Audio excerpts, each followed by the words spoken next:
The crib wasn't supposed to be there when he knocked. The man everyone in my family bowed to stepped into my $39 a night room and froze at the sight of pale blue rails. "Whose child is this?" he asked, like the answer might burn the last page of his will.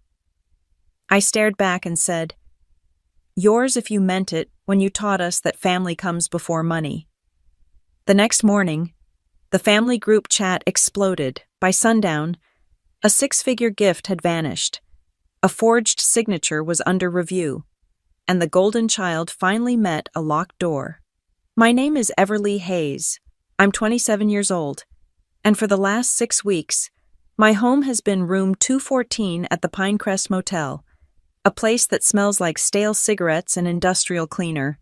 The neon sign outside buzzes, casting a sick pink glow over the peeling laminate desk where I sit every night, trying to make the numbers make sense.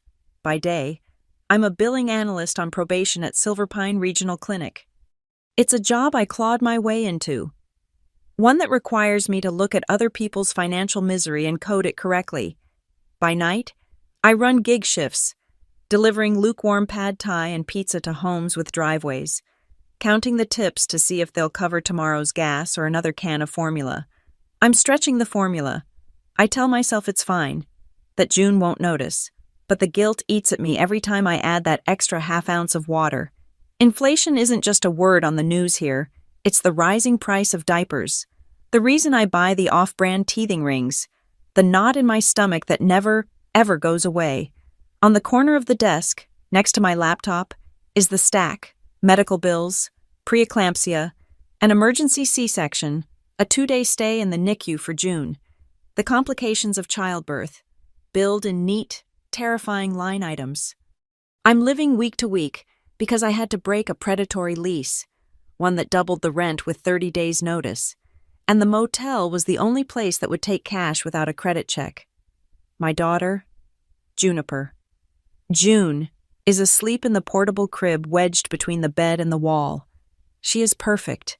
She is the only thing in my life that is whole and true, and she is the one thing my family can never know about. My family is the Lane family. You might not know the name, but you know the buildings they've put up, the skyline they helped shape, the wealth, the real, foundational money, sits with one person, Elliot Lane, my grandfather. He's 82, a self-made real estate magnate who built an empire from gravel and sheer force of will. He taught us that a Lane pays their debts and never, ever makes excuses. At least, he used to talk to me. I haven't heard his voice in almost 2 years, not since the Thanksgiving blow-up. It was a masterpiece of domestic warfare, engineered entirely by my Aunt Meredith. A misplaced word here, a faked email there, and suddenly I was the ungrateful, volatile granddaughter who had stormed out, screaming about the family's values.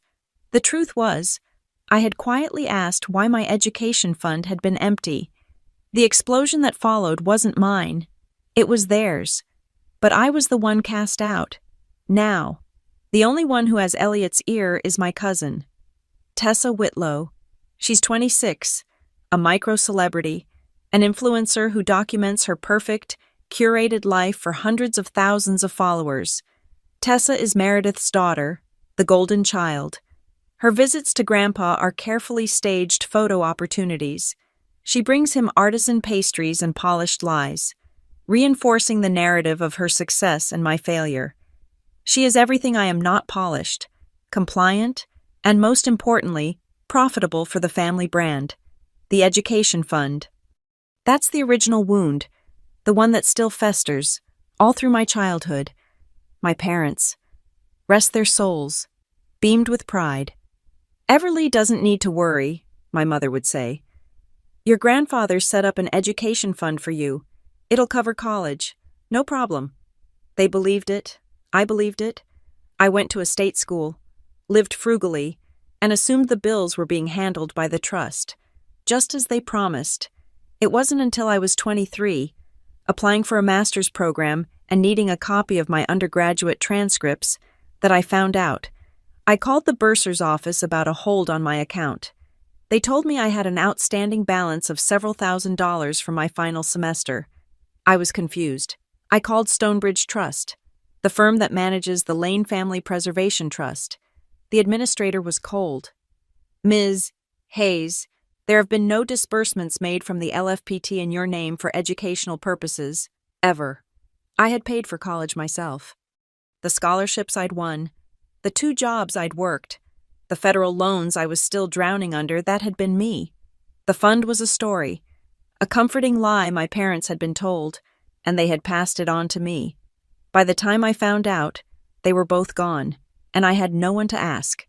The money that was supposedly mine had simply never existed for me. My isolation is complete. June's father, Colton Drew, was charming and supportive right up until the second pink line appeared on the test. He talked about childcare, about splitting costs, about how we would make it work. Then he started missing calls. When I was 7 months pregnant and the first medical bills arrived, his number was disconnected. He refused to be listed on the birth certificate. He ghosted, leaving me with a mountain of debt and a baby he will never claim. The only person who shows me any kindness is Ramon, the night desk clerk. He's a quiet man with kind eyes who sees everything. He let me pay 2 days late last week. No questions asked. He just nodded and slid the key card back to me. "Room's clean," was all he said. He's also the one who pointed out the car. "Silver sedan," he'd murmured last night while I was buying a soda from the vending machine. "Mercedes. Been parked across the street, by the highway entrance, 3 times this week. Just idling. They watch the front door." Family watchers. Aunt Meredith's people. The thought of them tracking me, of them seeing June, makes my blood run cold. This afternoon, the mail slot clattered. It wasn't just junk mail. It was a certified letter, the dreaded green and white slip. I had to go to the front desk to sign for it. It was from Stonebridge Trust. My hands were shaking so badly I could barely sign my name. I tore it open back in the room. June cooing on the bed. It was a single page. Thick cardstock. A formal denial of my application for a hardship allowance from the trust. I had applied 3 weeks ago. A desperate, last-ditch effort, hoping some automated system would approve it. The reason for denial. Beneficiary non-compliance. What compliance? I hadn't been asked to comply with anything. It was another wall, another locked door. Tonight, after a grueling gig shift that netted me exactly $42, I put June to sleep. The pink light from the sign outside paints the room, and the highway provides a constant, rushing white noise. She's asleep, her tiny hand curled around my finger. I carefully pull away and open my laptop. I draft an appeal. I am polite. I am professional. I am the billing analyst I am trained to be. I attach the screenshots of the unpaid tuition receipts from my university. I attach the itemized invoices from Silverpine Regional, the ones marked past due from my postnatal complications. I am building a case, pleading to an anonymous email address at the trust. I finish the email, and my cursor hovers over the send button. But I know where it will go. It will go into a filter. It will be flagged for Meredith. It will be deleted. I think about texting Grandpa Elliot directly. My fingers even type out the message, "Grandpa, I need help. It's not what you think," but I delete it. The last time I tried, 6 months ago, just to say I missed him. The reply came almost immediately, but it wasn't him. It was from his phone. But the language was cold, corporate. It was Meredith. "Please respect Grandpa's rest. He is not to be disturbed with family matters. You can direct any inquiries through my office." My office? I close the laptop. The certified letter is a weapon. They are documenting me as the problem. They are building a case to have me formally disinherited. Citing non-compliance. An email won't work. A phone call won't work. I look at June, sleeping in the cheap crib I bought secondhand, the one that barely fits in this room. The sight of her, so innocent in this world of manufactured lies, hardens my fear into something else. Resolve. I can't fight them through their channels. They own the channels. I have to create a new one. I will show him the truth. I will bring Elliot Lane here, to this motel, to this room. I will make him see the receipts, the bills, and the baby. I will make him see what his family, in his name, has done. I just have to get him here before Meredith realizes I'm no longer playing by her rules. I can't just be a victim. A billing analyst's job is to find the story in the numbers, to follow the paper until the discrepancy makes sense. If Meredith is building a case against me, I will build a better one against her. My new gig shift is research. After June is fed and sleeping, her breathing a soft rhythm in the dark room. I open my laptop. The motel's Wi-Fi is slow, agonizingly slow, but it's all I have. I start digging. It begins with the Lane Family Preservation Trust, the LFPT. I have old emails from my parents, forwarded correspondence from Stonebridge Trust years ago. I start with public filings. Trusts of this size have to register. They have to file basic paperwork. I find it. The trustees are listed clearly: Elliot Lane, Meredith Whitlow, and a third name, Graham Vale. Esquire, Graham Vale. I remember him. A tall, thin man with a smile that never reached his eyes, always carrying a pristine leather briefcase. He was the family attorney, the one who drafted the documents and nodded approvingly at everything Elliot said. He was also, I recall, the one who handled Tessa's first DUI, making it quietly disappear.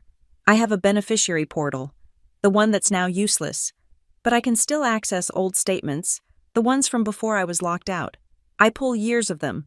I'm looking for a pattern. I find one, every year, around late April. Tessa's birthday is May 2nd. A significant grant is disbursed from the LFPT. The recipient is listed as Rose Quartz Media, LLC. A quick search confirms what I already suspect: it's Tessa's shell corporation, the one that manages her brand deals and influencer contracts. But the grant isn't labeled lifestyle or personal. It's labeled Educational Enrichment Grant STEM Mentorship Initiative, Tessa STEM. The only science Tessa knows is the chemistry of her hair dye and the physics of her camera angles. It's a joke. It's theft, laundered through a corporate entity and rubber-stamped by the trustees. I create a spreadsheet. In one column, Tessa's STEM grants, approved every single year.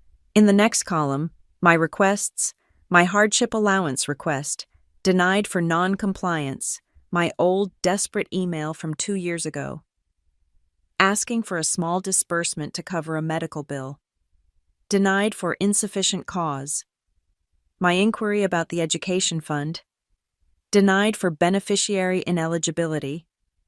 I stare at the denial letters, the digital copies I saved. The wording, it's identical.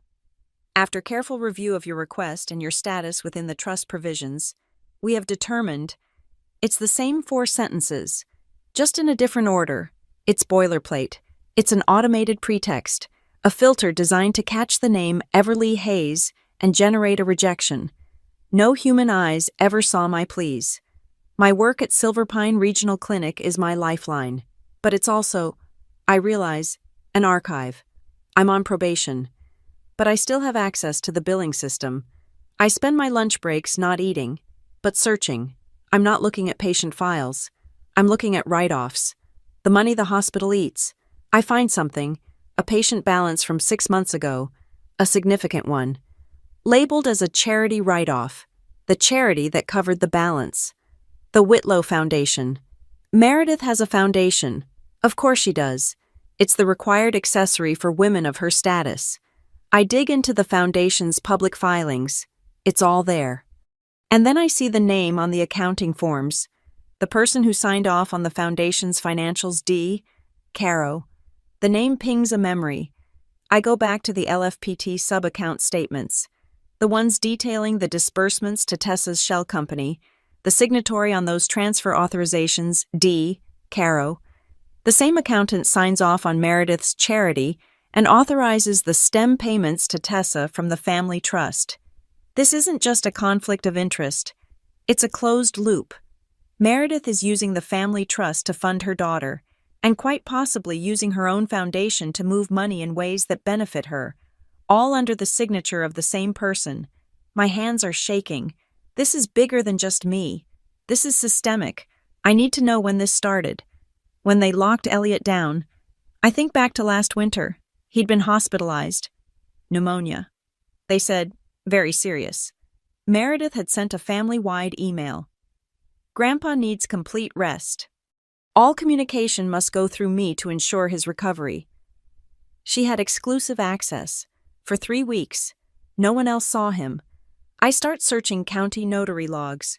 It's public record. You just have to know where to look. I search for Graham Vale. I search for Elliot Lane. I find a flurry of activity during that exact 3-week window Elliot was in the hospital. Amendments to the trust. Signatures. Notarized by Graham Vale's office. Time-stamped at odd hours. Sometimes 10 or 11 at night. Rushed. Sloppy. All of them solidifying Meredith's control. Adding clauses about beneficiary conduct and trustee discretion. He was likely sedated, and she was having him sign away his own power, page by page. The final piece of proof comes not from the public record, but from my own inbox, a misfiled document from Stonebridge Trust, sent to me by mistake 2 years ago. It was an attachment on an email about tax forms. At the time, I didn't know what it was. It's a scanned PDF, a single signature page for a beneficiary declination of funds. It's meant to be my signature, acknowledging that I was declining my 2023 distribution, but I never signed it. It's a forgery, a bad one. And they made a mistake, a fatal one. They misspelled my middle name. I am Everly Ann Hayes. The document, the one with my forged signature, reads Everly Ann Hayes. It's proof. It's the template-pasted signature page they used to justify locking me out. They were so careless, so arrogant. They didn't even check my birth certificate. My heart is pounding. I have it. I have the paper trail. I pick up my phone. It's late, after midnight. I know she monitors his phone, but I also know he keeps it by his bed. He's old school. He might hear the notification. I don't call. I open the voice memo app. I press record. Grandpa. It's me. It's Everly. My voice is quiet, tight. I'm trying not to wake June. I'm not calling to ask for money. I'm calling because I need you to see what they filed under my name, what they've been doing. They are lying to you. They used your hospital stay. I have proof. I just want you to see the truth. I stop. I can't say more. I can't mention the baby. Not on a voicemail she might intercept. I send it to his private number. I wonder if he'll ever even get it. That night, I don't sleep. I leave the flimsy brass chain on the motel door. I move the crib, tucking it behind the curtain, out of the direct line of sight from the door. I rehearse what I'll say if he comes. I rehearse what I'll say if they come first. The fear is a cold, hard stone in my stomach. My phone buzzes on the nightstand at 3 a.m. It's a text. My heart stops. It's from Ramon. Silver sedan is back, parked in the fire lane. I got the plate this time. Ran it. Comes back to a Whitlow Leasing. Be careful, ma'am. Whitlow Leasing. Meredith's leasing company. They aren't just watching anymore. They're here. They're tracking my routine. They know I'm in this room. My panic is immediate, suffocating. I look at June. They can't find her. I spring into action. I am not an analyst anymore. I am a mother. I go to the tiny convenience store attached to the gas station next door. I buy 2 flash drives. I spend the next hour back in my room. The chain on the door, copying everything, the spreadsheets, the screenshots of the denial letters, the STEM grant records, the public filings for Rose Quartz Media and the Whitlow Foundation, the notary logs, and the scanned PDF of the forgery. I cache copies of everything, every file, every piece of the puzzle. I put one flash drive in my pocket, the other one. I wrap in a piece of plastic wrap from a sandwich. I lift the thin mattress of June's crib. With a roll of medical tape from my first aid kit, I tape the second flash drive securely to the underside of the crib's central slat. They can take my laptop. They can kick me out of this room, but they will not get this. It stays with my daughter. The hum of the highway outside the Pinecrest Motel is a constant, a sound that has replaced the silence of my old apartment. I'm sitting on the edge of the bed, the mattress sinking under my weight, nursing June. My phone screen is too bright in the darkness, and I'm scrolling. A bad habit, a desperate search for connection that only delivers more isolation. And then I see her, my cousin, Tessa. She's posted a new reel. It's filmed in what looks like a penthouse, all glass and white marble. The lighting is professional.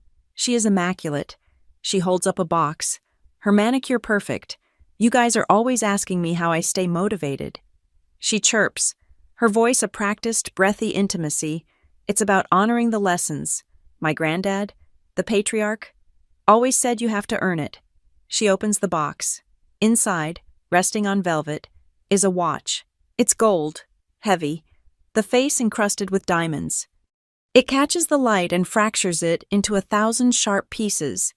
This is my "I earned it" piece, she says, strapping it on. A little reminder of what the Lane legacy is all about. She winks. The text overlay pops up. $16,000. The hashtags are a final, brutal stab. Gifted, family legacy, earned not given. My milk lets down in a painful rush. June fusses, and I shift her. My eyes scanning the comments section.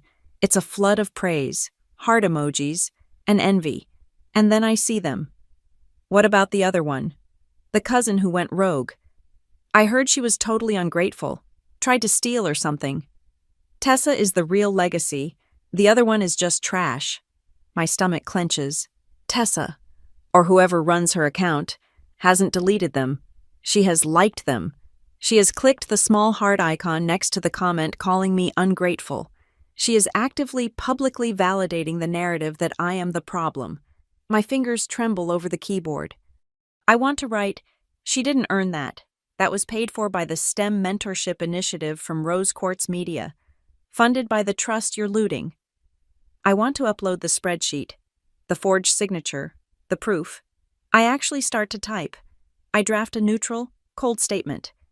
As a beneficiary of the Lane Family Preservation Trust, I feel compelled to clarify that all distributions are governed by fiduciary duty. Public representations of these distributions as earned may be misleading. I look at the words. They are weak, online. Facts don't matter. Context doesn't matter. On her turf. I am just a crazy relative in the comments section. She has 1 million followers.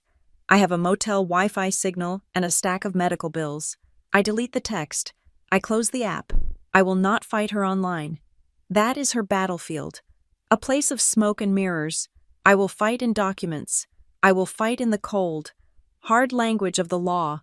I will fight with the truth, on paper.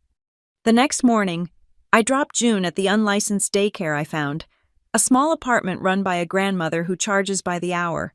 It takes every dollar I made on my gig shift last night. I hate leaving her there. I hate the smell of old diapers and cheap air freshener, but I have to work. I walk into Silver Pine Regional Clinic, the smell of bleach and lukewarm coffee hitting me. I'm 10 minutes early, my probationary period looming over every swipe of my keycard. My supervisor, Janine, spots me from her cubicle. Everly, my office, close the door. Janine is a fair woman, stressed and overworked, but fair. Her expression is not angry. It's worse. It's worried. "What's wrong?" "Janine?" She sighs, pushing her glasses up. "HR flagged your timesheets. They're asking why your hours are inconsistent, why you're clocking in and out at odd times, why you're not taking a full lunch." "I'm on probation," I say, my voice steady. "I'm just trying to get my work done." I take my lunch at my desk. "I know that," she says, lowering her voice. "But Everly, this didn't come from inside the clinic. We got a call yesterday, from the Whitlow Foundation." My blood turns to ice. "They're one of our major donors," Janine continues, oblivious to the name's impact. "They're conducting a donor audit. They claimed they were reviewing organizational efficiency and wanted to see how donor funds were being managed at the staff level, and they specifically asked about your department, and then they asked about you, by name. Meredith, she isn't just watching my motel. She is attacking my job. She is trying to cut the last thread holding me and June above water. This isn't about the trust anymore. This is about survival. I don't know why they'd ask about me," I lie, my heart hammering against my ribs. "I've never even met them." Janine holds up a hand. Look, I don't care about your family stuff. And frankly, a donor trying to micromanage my staff is a red flag for me. I told them your performance was satisfactory and that our timesheet policies were an internal matter. I'm backing you. Everly. But you need to be clean. No more weird hours. Clock in. Clock out. Take your full 30 minutes. Don't give them an excuse. Thank you, Janine. It won't happen again. I walk to my desk. My legs unsteady. She thinks she's protecting me from a nosy donor. She has no idea she's standing between me and a shark. That night, back in the motel room, an email lands in my inbox. It's not from my work address. It's from my personal one, the one tied to the trust. The sender address is nondescript. Something like LFPT, Concerned Liaison Stonebridge. Kamau. The message is from Meredith. Dear Everly, it begins, the tone dripping with false warmth. It has come to my attention that you may be facing some personal challenges. As you know, Grandpa and I are very concerned about your stability. We are currently revisiting all beneficiary distributions. If you wish to be considered, you must submit a formal request through me only. Please outline your current living situation, your employment status, and your needs, and I will personally review it with the board. It's a trap. My voicemail to Elliot. She got it. This is her response. She's not denying it. She's trying to contain it. She's building a new wall, positioning herself as the sole gatekeeper. If I reply to this, if I send her my information, I am handing her the evidence she needs to paint me as unstable. She will take my desperation and frame it as incompetence, as non-compliance. I stare at the email. Submit through me only. I open a new message. I attach Meredith's email. I address it to the General Compliance inbox for Stonebridge Trust. To the compliance officer, I write, I am a beneficiary of the LFPT. I am formally requesting clarification on the proper procedure for a hardship allowance, as the listed trustee Meredith Whitlow is attempting to divert official requests to her personal review, which seems to be a conflict of interest. Please advise. I hit send. The reply is immediate, automatic. Your message has been received and archived. A representative will be in touch if further information is needed. Archived, not logged, not forwarded, not under review. Archived. It's the digital equivalent of a shredder. The system is completely, utterly rigged. I feel a surge of despair. I'm blocked at every turn. I go back to my research, to the documents I saved. I'm looking for a name, any name, that isn't Meredith or Graham Vale. On the bottom of an old quarterly statement, on a cover letter, I find one. Prepared by Laura Pike, junior analyst. She's low level. She's probably in her early 20s. She's a nobody. Which means she might be the only person who isn't already compromised. I find her on LinkedIn. Silverpine's intranet gives me access to a premium account. I send her a message. It's a risk. Ms. Pike, I am a journalist researching fiduciary practices at major trusts. I have some questions about automated denial processes and trustee overreach, wondering if you'd be open to a background-only chat. It's a long shot. It's a stupid, desperate move. My phone rings an hour later. Blocked number. Is this Everly Hayes? The voice is young, nervous. Who is this? This is Laura Pike. You are not a journalist. My breath catches. No, I'm not. I'm the granddaughter, the one you've been batch denying. There's a sharp intake of breath on the other end. I shouldn't be calling you. I could be fired. They monitor everything. You replied, I say, trying to keep my voice calm. Why? Because, she says, her voice dropping to a whisper. What they're doing to you is wrong. The pressure from M is insane.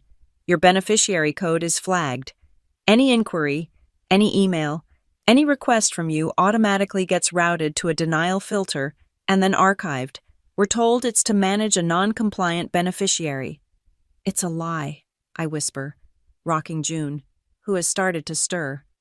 I know, Lara says. I know because I saw the original hardship policy. Mr. Lane, your grandfather. He came in himself about 5 years ago. After one of your cousins, not Tessa, had a baby and a bad divorce, he was furious. He personally authored a hardship addendum. It specifically provides for supplemental housing and medical grants for any grandchild with an infant dependent. I stopped breathing. He wrote a policy for this, for me. For someone like you, he wanted to make sure no Lane would be in your exact situation. He said it to Mr. Vale. I was in the room taking notes. He said, "The money is a tool, not a cage. It's supposed to protect them." But they denied me, I say, the forgery with my misspelled name flashing in my mind. "Everly," Lara says, and I can hear her typing. "They didn't just deny you. They cut you off before you could even ask. I'm looking at the admin logs, your access to the beneficiary portal, the one where you would make that specific hardship request. It was disabled. When? 8 months ago. I do the math. 8 months ago, I was 2 months pregnant. It was right after I'd been sick at a family function. Before I was even showing. Meredith must have suspected. She knew, and she acted first. Who did it? I ask, though I already know the answer. The administrator key, Lara says, her voice flat. Mwitlow. Meredith.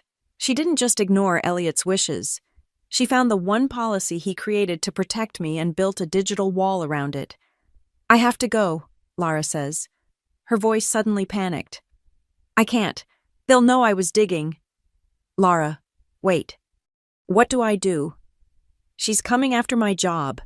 She's blocked me everywhere. There's a pause. Just the sound of static. If Mr. Lane, she whispers, if he actually saw you, with the baby, he would... She cuts herself off, afraid to finish the thought. Meredith controls everything he sees, the reports, the calls. He only sees the polished lies. What are you saying? Make him see what's real, she says, her voice gaining a sudden, fierce clarity. Not the emails, not the Instagram posts. Make him see the motel room. Make him see the baby. Make him see. The line clicks. She's gone. I look down at June, her eyes wide open, staring up at me. Lara is right. The documents are my evidence, but June is the truth. The call comes 2 days after my conversation with Lara. 2 days of agonizing silence, of me checking my phone every 30 seconds, of me watching the silver sedan idle across the street and then drive away. 2 days of me wondering if Lara was caught, if I had just made my situation infinitely worse. My phone buzzes. Blocked number. My heart jumps into my throat. I let it ring twice before answering. My voice a strained whisper. Hello? Is this Everly Hayes? The voice is deep, gravelly, and familiar. It's not Elliot. Who is this? This is Gus, Mr. Lane's driver. Gus. He's been with my grandfather for 30 years. He's more than a driver. He's a shadow, a confidant, the man who knows where every skeleton is buried because he probably helped bury them. Gus. Is he okay? Mr. Lane is fine. He got your message. My voicemail. He got my voicemail. He wants to see you. Tonight. Tonight. See me where at the house? Gus. I can't go there. His phone, his house, Meredith monitors everything.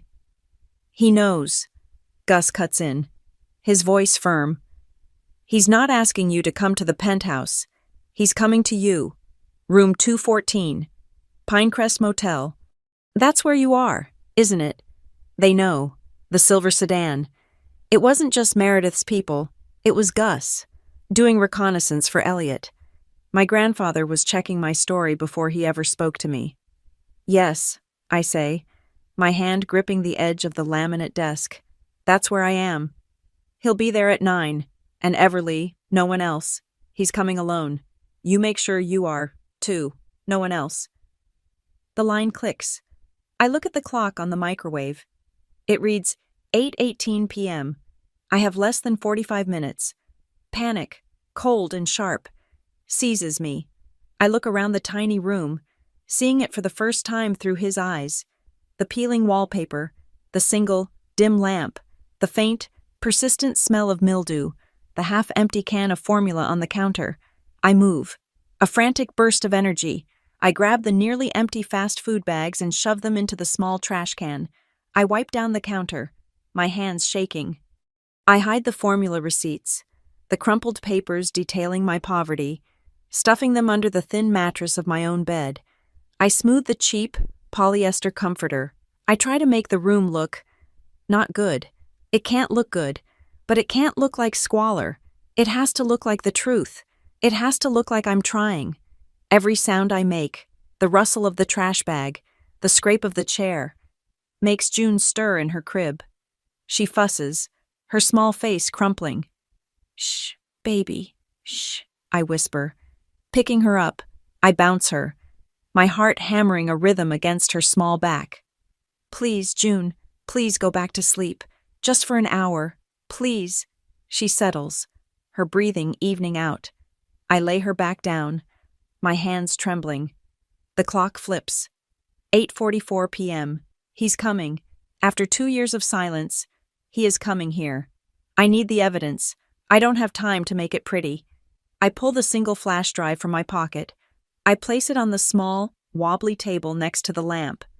Beside it, I lay out the forged declination sheet, the one with my middle name misspelled. I open my notebook, the one I've been using as a handwritten ledger. I flip it open to the page where I've listed every denied request, every automated rejection, every STEM mentorship grant to Tessa, and next to that, I place a small 4x6 photo. It's the only one I've had printed. It's from my phone, taken 2 weeks ago. It's June, swaddled in a pink blanket, captured mid-smile. Her eyes squeezed shut in pure, unadulterated joy. The flash drive is the proof. The ledger is the motive. The photo is the wound. I check the chain on the door. I unhook it. He can't think I'm afraid of him. I sit on the edge of the bed, my back rigid. I wait. The minutes stretch, each one a lifetime.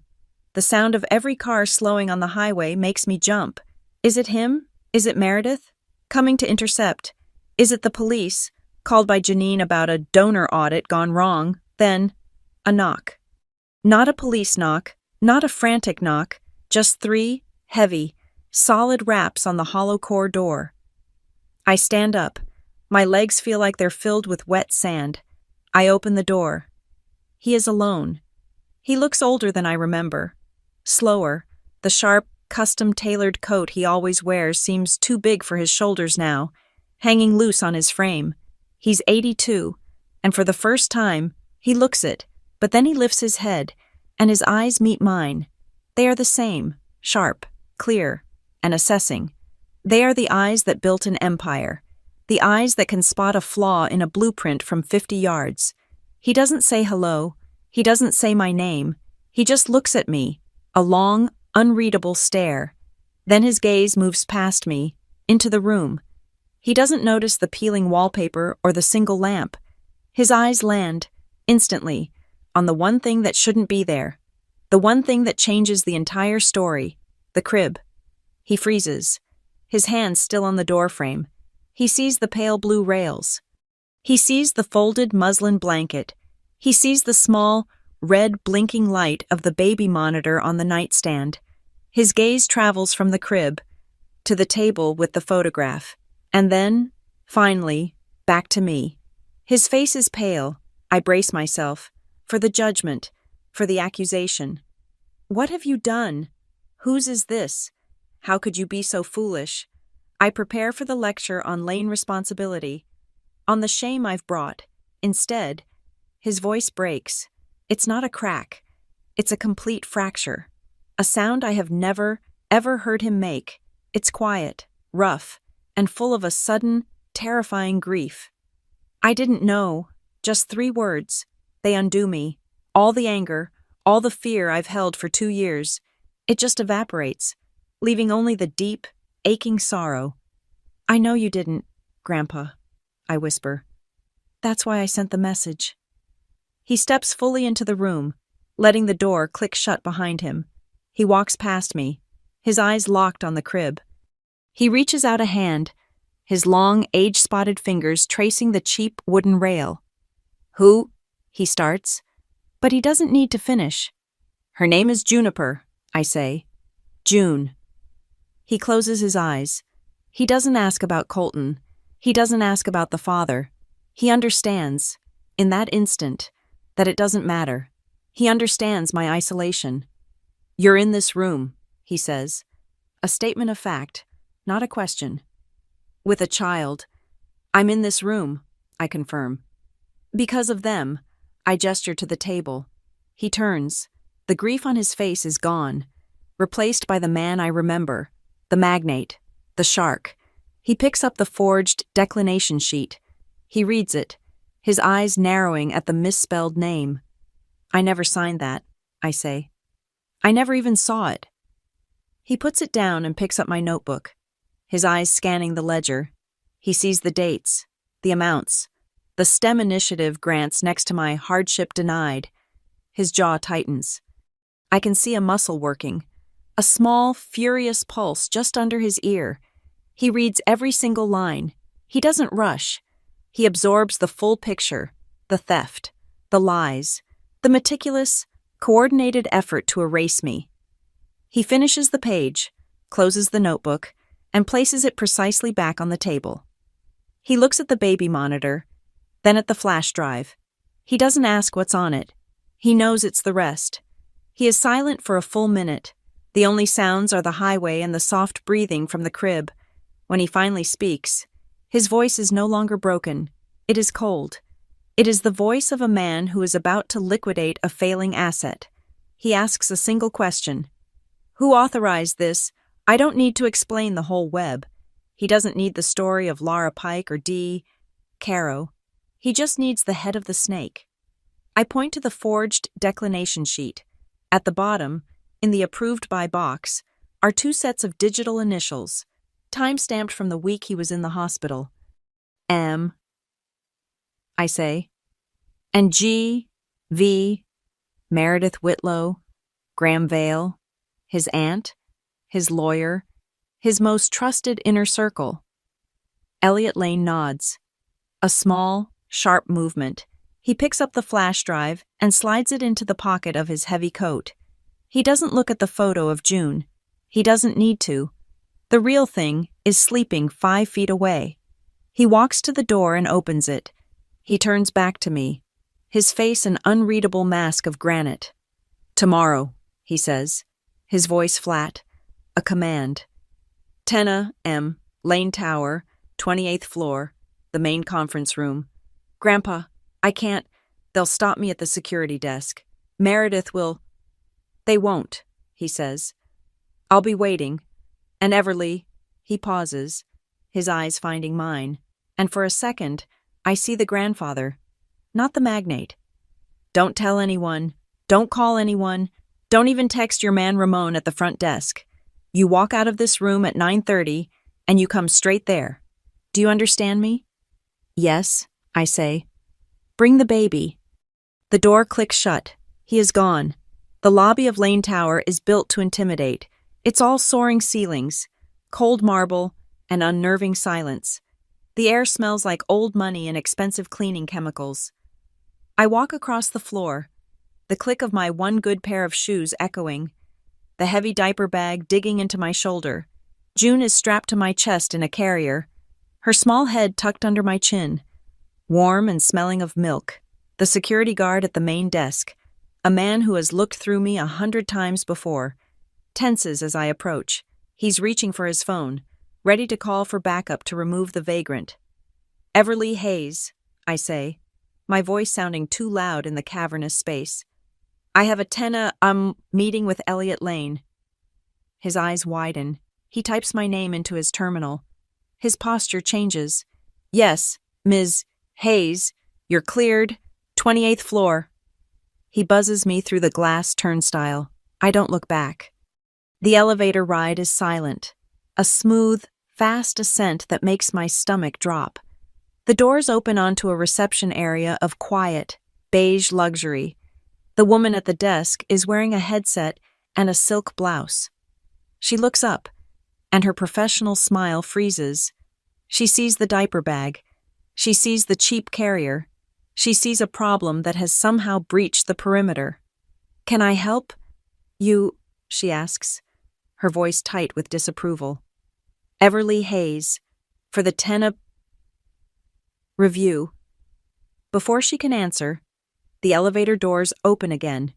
Tessa bursts out, all energy and flashing teeth. "Cynthia, darling, we're here. The beneficiary review. We're just grabbing some B-roll for the Legacy series. My followers are dying to see where the magic happens." She is followed by a man with a professional camera on his shoulder and a woman holding a boom microphone. Tessa finally turns and sees me. Her practiced smile falters. Just for a second. The surprise in her eyes is genuine. She wasn't told I would be here. She thought she was the review. "Everly," she says, recovering instantly, turning her sparkle on the cameraman. "What a surprise, I'm so glad you're here to see this." The receptionist, now completely panicked, presses a button. "Mr. Lane is expecting all of you. Go right in." The conference room is a long, dark expanse of polished mahogany. Framed architectural photos of Elliot's most famous buildings line the walls. At the far end of the table, sitting alone, is my grandfather. Meredith is there, seated at his right hand, looking triumphant. Graham Vale is on his left, his pristine leather briefcase open, a smirk already on his face, and in a chair against the back wall, pale and clutching a folder, is Laura Pike. My heart gives a lurch. Elliot didn't just get my message. He acted. He summoned her. Tessa sweeps in, the camera light flooding the room. "Grandpa, we're here, just getting a little footage for the brand. This is all so incredible." Meredith looks at me, her eyes narrowing. "Everly, what are you doing here? This is a private meeting. Cynthia." "She's here because I invited her." Elliot's voice cuts through the air like a razor. It silences everyone. He looks at the camera. "Shut it down." "Grandpa, it's just for the blog." Tessa starts. "Gus." I hadn't even seen Gus. Standing in the shadows by the door, he steps forward, a man built like a refrigerator, and places his hand over the camera lens. "Mr. Lane said no recording." "You can't do that," the cameraman sputters. "Get out," Gus says. "Wait in reception." The crew, defeated, shuffles out. Tessa is left standing there, her face flushed, her primary weapon neutralized. "Well, that was rude," she mutters, taking a seat far down the table. "Thank you all for attending this beneficiary status review." Elliot begins, his voice the formal, corporate tone of a CEO. I can see Meredith and Graham relax. This is the meeting they planned. "A review of me. The problem. A review," Elliot continues, "which is being converted, as of this moment, into a trustee emergency session, pursuant to Clause 9, subsection B of the Lane Family Preservation Trust bylaws. The change in the room is instantaneous. It's not just a temperature drop. It's a total pressure change. I can feel the oxygen thin out. Graham Vale's pen stops moving. Meredith's smile tightens into a flat line. "Clause 9B, Elliot says, his eyes fixed on Graham. "Regarding suspected trustee fraud or malfeasance, which, as you know, Graham, triggers an immediate and binding audit." Graham finds his voice, though it's a little thinner. "Elliot, this is highly irregular. Suspected fraud, based on what, the word of a non-compliant. Frankly, a destitute beneficiary who you haven't spoken to in 2 years." Elliot doesn't answer him. He presses a button on the console in front of him. A large screen descends from the ceiling. He takes the small flash drive from his pocket, my flash drive, and slides it into a port. "Based on this," he says, the screen flickers to life. The first image is not a spreadsheet. It's a high-resolution photograph of my motel room, the stained carpet, the peeling wallpaper, the microwave with a baby bottle next to it, and in the center, the crib. Meredith actually scoffs, a small, sharp sound of vindication. "This is your proof, Elliot. I agree. This is precisely what I've been trying to protect you from. This is her unstable lifestyle. She's unfit. She reaches into her own folder and slides a piece of paper across the mahogany. It's a photograph. Grainy. Clearly taken with a long lens from across the street. It's me, in my sweatpants, lifting June out of the car seat. This, Meredith says, her voice smooth, was presented to my security team, a clear sign of a high-risk situation. I was preparing to bring it to you myself.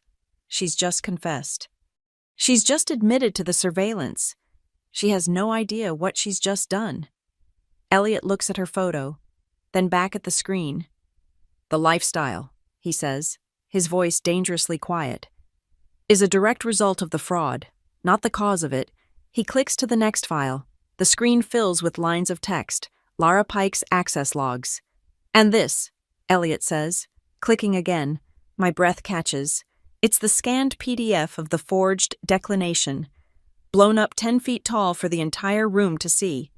The misspelled middle name. Everly Ann Hayes. Graham Vale's face goes white. The smirk is gone, replaced by the slack-jawed look of a man who has just seen his own execution warrant. Elliot opens a large, leather-bound binder in front of him. The trust. Graham, Elliot says, you drafted this addendum yourself 5 years ago, at my request. The hardship policy, Clause 4A, subsection 2. All beneficiaries with infant dependents are eligible for immediate stabilization grants for housing and medical care. Please, read the clause aloud for the record. Graham stares at the page. He is silent. Read it, Elliot commands. Graham licks his lips. His voice is a dry rasp. All beneficiaries with infant dependents are eligible for stabilization grants. And yet, Elliot says, cutting him off, my granddaughter was denied this exact provision. Why? Meredith finds her footing. She's a fighter. It's a discretionary clause. Elliot, we are trustees, not a piggy bank. We have a fiduciary duty to protect the assets from waste. Look at her, the motel. The child with no father, giving her money would be like throwing it into a fire. My office acted with the full intent to protect the trust from a financially unstable lifestyle. This is it. This is the moment. All the fear I've lived with for months drains away, replaced by a cold, sharp clarity. I am not the ungrateful child. I am not the unstable beneficiary. I am the billing analyst, and I have the receipt. I wasn't unstable, I say. My voice is calm, but it cuts through the room. Everyone turns to look at me. June stirs in the carrier, and I rest a hand on her back, never breaking eye contact with Meredith. I became unstable, I continue, because your office systematically disabled the very policy my grandfather created to stabilize beneficiaries with children. You didn't just deny my request. You digitally blocked me from ever being able to make it. That is a baseless, slanderous accusation. Graham blusters, shuffling papers, his hands visibly shaking. Is it, Elliot says, and he looks to the back of the room. Ms. Pike, Lara Pike, stands up. She looks terrified, but she holds her chin high. Mr. Lane, trustees. She steps forward and places the sealed envelope on the table. I am a junior analyst at Stonebridge Trust. I was subpoenaed by Mr. Lane to be here today. Subpoenaed. He didn't just ask her, he protected her. This is my formal memo, filed with the Stonebridge Compliance Department at 8 a.m. this morning, Lara says, her voice gaining strength. It details the administrative overrides placed on Ms. Hayes's beneficiary portal. The portal was locked 8 months ago, flagging her account as non-compliant, which prevents any hardship request from being filed. Meredith is staring at Lara with pure, unadulterated hatred. Lara continues. The overrides were enacted using the administrator credentials M. Whitlow. Elliot nods. And what of the discretionary fund grants? Ms. Pike. That's outside the scope of the Graham starts. It is precisely the scope, Elliot says. He taps an intercom. Print the portal logs for the LFPT discretionary fund. All distributions, The last 5 years. A moment later, an IT technician I've never seen before enters, hands Elliot a thick stack of fresh printed paper, and leaves. Elliot drops the stack on the table. It lands with a heavy, final thud. "This," he says, "is a record of every dollar spent, and it maps perfectly." He taps the top page. April 28th, 2 years ago. STEM Mentorship Grant to Rose Quartz Media, $50,000. April 29th. Tessa Whitlow's Instagram, gifted, a new car, June 10th.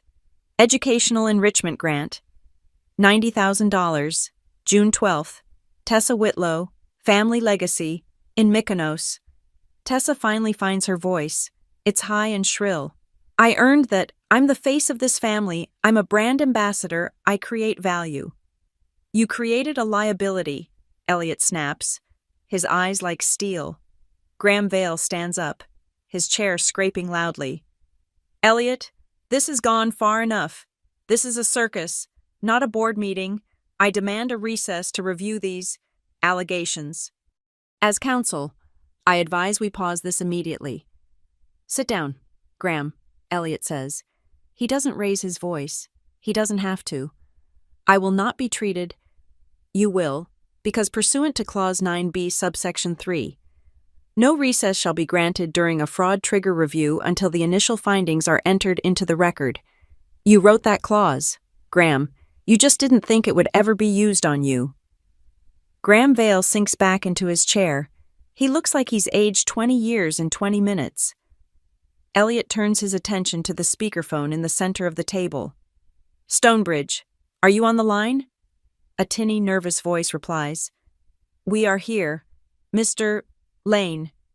You have the findings. You have Ms. Pike's memo. You have the audit trigger. As of this moment, you are instructed to freeze all discretionary distributions and asset transfers to the following entities, pending a full forensic report: the Whitlow Foundation, Rose Quartz Media, LLC, and any trust account under the sole signatory power of Meredith Whitlow or Graham Vale." The room is silent. Meredith is as white as the marble in the lobby. Tessa is staring at her phone, as if wondering why it hasn't saved her. Graham is looking at the forged signature on the screen. A man watching his life's work curdle. June stirs, and I rock her gently, my hand on her back. The coup is underway. The boardroom meeting was an amputation. What followed was the septic shock. I left Lane Tower with June asleep on my chest, the heavy diaper bag on one shoulder, and the weight of a war just declared on the other.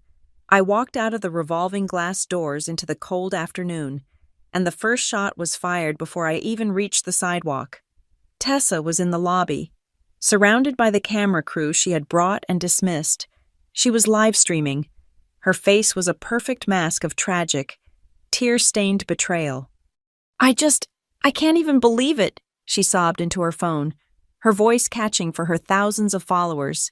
"My own family, my cousin, she's using her child." She let those words hang, letting the venom sink in. "She's blackmailing him.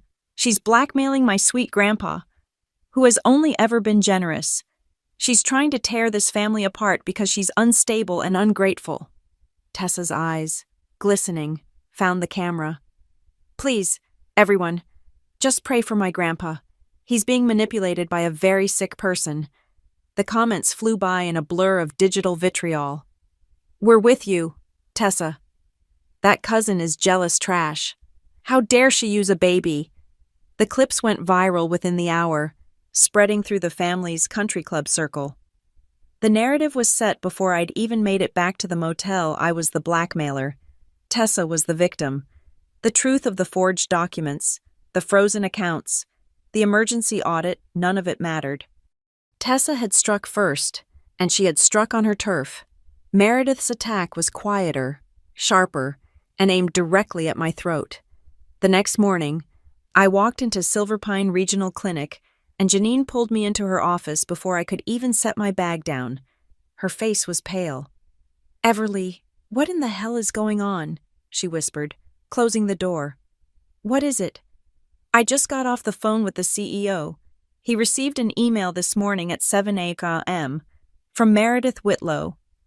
My stomach tightened into a cold, hard knot. She accused you of corporate espionage, Janine said, her voice flat. She claimed you are emotionally compromised and are actively leaking patient data to unauthorized third parties. She demanded your immediate termination. This was it. This was the kill shot. Not just my job, but my future. A termination for a HIPAA violation would mean I could never work in medical billing again. I would be blacklisted. Janine, I said, my voice shaking. I swear to you, I have never, ever. I know, she cut in, holding up a hand, which is why I went straight to it. I had them run a full-scope audit on your credentials, going back 6 months. She tapped a thick printout on her desk. You haven't accessed a single patient file outside your direct billing queue. You haven't exported a single document. You haven't even used the office printer for anything non-work related. She leaned forward, her eyes angry. This is a documented, bad faith attempt to get an employee fired. Meredith Whitlow just used her donor status to make a false claim, trying to compromise our data integrity in the process. Our IT director and our legal counsel are furious. This isn't a family spat anymore. Everly, she just made it a corporate legal matter for us. So, I'm not fired, I whispered. No, you're protected. I've been ordered to log every interaction, and you are not to have any contact with her. But this paper, she tapped the IT report again. This is your proof. She just documented her own attempted character assassination. I took the report, another piece of evidence. I did not respond to Tessa's live stream. I did not issue a statement. I went back to the motel, sat on the floor while June played on the thin carpet, and I opened my laptop. I am a billing analyst. I would fight this with the cold, hard logic of a spreadsheet. I built a timeline. It was neutral, factual, and damning. Column A date, column B LFPT, action A G, grant 50 on, $1,000 to Rose Quartz Media, column C Tessa's public post E G, IG, gifted, new car, column D. My denied request, column E Meredith's administrative action E G, portal lock M Whitlow. I added the new exhibits Meredith's email to the clinic's CEO, the signed IT report from Silverpine confirming her claim was false, the visitor logs from Lane Tower, proving Tessa arrived with a camera crew for a meeting she expected to win. The fight escalated 2 days later, but not from me. A new Twitter account appeared. 0 followers, no profile picture. Its first tweet was a scanned document, a business registration for an executive notary service, owned by Graham Vale.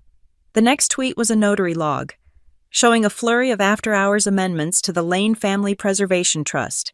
They were all time-stamped during the exact week Elliot was in the hospital. One was dated at 10:14 p.m., another at 2:30 in the morning. The final tweet was just text, "Ask Graham Vale what medications Elliot Lane was on when he signed these amendments. Ask him if lucid means sedated." I had no idea who sent it. It could have been Laura. It could have been Gus. Doing Elliot's dirty work, it didn't matter. The blood was in the water. Graham's reputation for ironclad discretion was gone, shredded in a few anonymous clicks.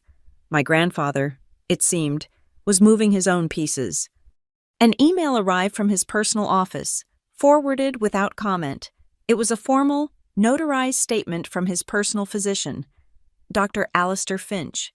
It stated, in no uncertain terms, that during the week in question, Elliot Lane was on a rotation of heavy sedatives and painkillers for his pneumonia, and was not, in his professional medical opinion, in a state of sound mind to execute complex legal or financial documents.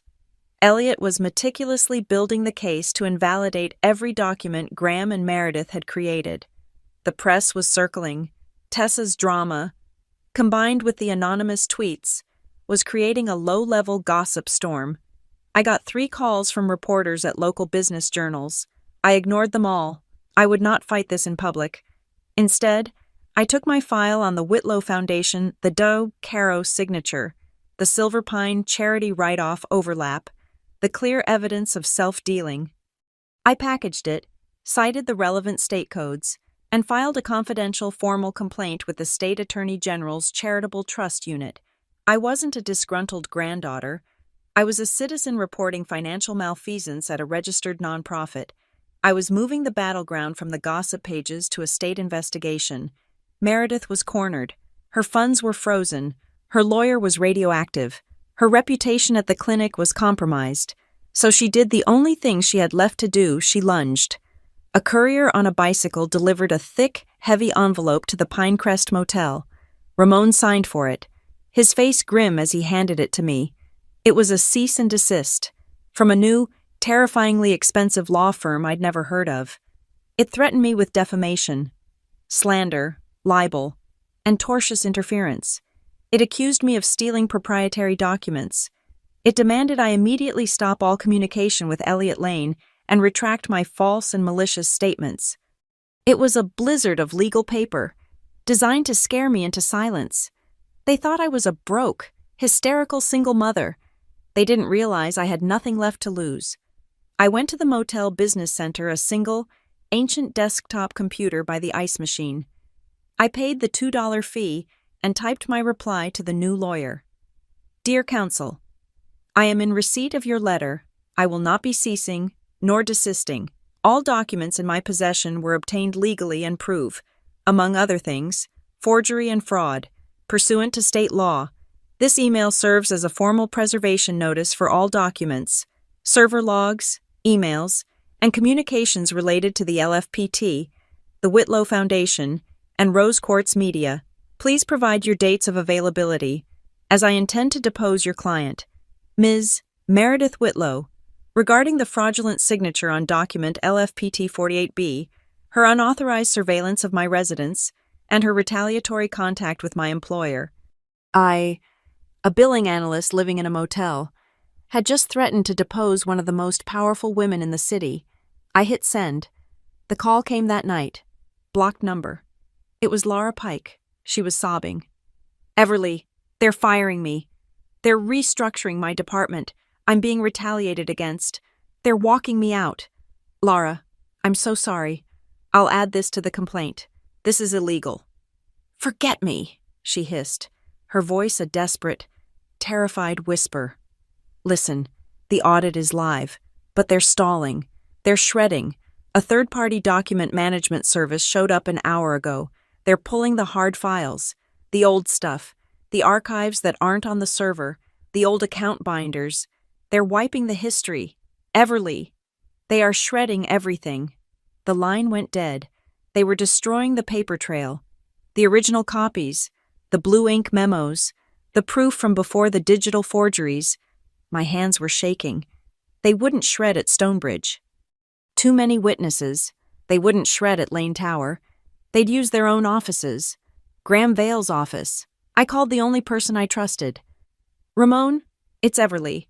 I have the strangest, biggest favor I will ever ask. I need you to check a dumpster. I gave him the address for Graham Vale's small, private law office. They're shredding documents, I whispered, rocking June, who had started to fuss. They probably just emptied the office shredders into the bags, but they might have been sloppy. Please, just look. Ramon was silent for a beat. The silver sedan people, he said. Yes, the silver sedan people. I get off in 20 minutes, he said. I'll go. An hour later, an hour I spent pacing the 6 feet of my motel room. My phone buzzed. It was a picture message from Ramon. It was the alley behind Graham's office. Next to the main dumpster were 2 large, clear plastic bags, packed tight with shredded paper. And next to those bags, tossed aside in their panic, were 3 intact, navy blue, 3-ring binders. Ramon zoomed in on the spine of one. The gold lettering was sharp in the flash. LFPT prior years, trustee copies. They missed them. In their haste to destroy the new evidence, they had tossed the old archives. My reply was instant. Get them. Get them now. Put them in your trunk. I wrapped June in a blanket, strapped her into the carrier, and met Ramon at an all-night diner. He popped the trunk. They were real. "Ramon," I said, my voice thick. "You just saved my life." "They're just binders, ma'am." "No," I said, lifting one. It was heavy with paper. "They're the truth. I didn't go back to the motel. I drove to the Moss and 3rd Transit Hub. I sat on the floor of the bus station bathroom at 2 in the morning. I photographed every single page. The original trust doctrine, the blue ink signatures, the handwritten notes from my grandfather, years before his stroke, detailing his intent for the hardship policy. I logged the chain of custody in my notebook. Retrieved by Ramon, time, location, transferred to E.H., photographed, original secured. I put the binders in a locker. I put the key in my shoe. Meredith and Graham could shred all they wanted. I had the originals. The war was being fought in cease and desist letters and secret document drops. But the front line was still room 214. The fight was still waged in increments of 3 ounces of formula. In the dim pink neon glow of the Pinecrest sign, the night feedings became my metronome. 2 a.m., 4:30 a.m., the world outside was silent. The highway a distant rush.